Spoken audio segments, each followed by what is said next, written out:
Что такое суверенитет? Зависимость государства во внешних делах, независимость государства во внешних делах и верховенство во внутренних делах. Фио президента первого президента Республики Саха-Якутия. Первый президент Республики Саха-Якутия Михаил Ефимович Николаев. Декабря 1991 года до января 2002 года. Что означают цвета на флаге? Цвета на флаге: голубой означает холодное небо, холодное небо, красивые виды.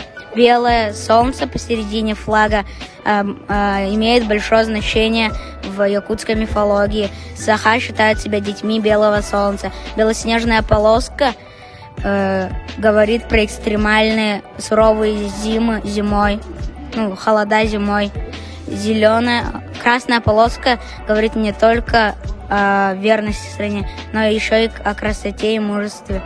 Зеленая полоска говорит о кратком, но красивом лете, маленьком красивом лете и его красивых лесов.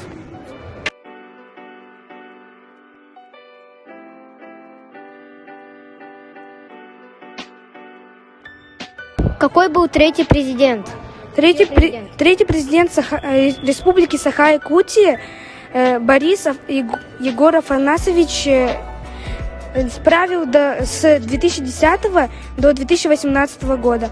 Флаг Республики Саха-Якутия это? Флаг Республики Саха-Якутия – это один из главных государственных символов наравне с гербом и гимном. Создан он и служит основным знаком единства нашего многонационального народа. Создан на 6-й сессии РКСЯ Якутской ССР 1992 года, 14 ноября, на 6-й съезде Главного Верховного Союза Якутской ССР. Что изображено на гербе Республики Саха-Якутия? Саха Республика Тинда-Арлыга является государственным символом Республики Саха-Якутия.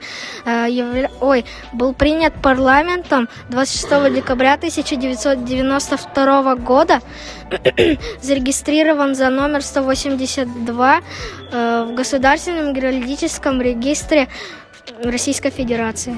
В 1920-1921 году возник вопрос о создании автономной республики. Инициатором этой идеи был Амосов. Потом создалась комиссия, которая разработала план положения будущей республики, во главе которой стоял Аюнский, якутский писатель. Владимир Ильич Ленин поддержал это, и в 1920 году появилось новое правительство 1 февраля.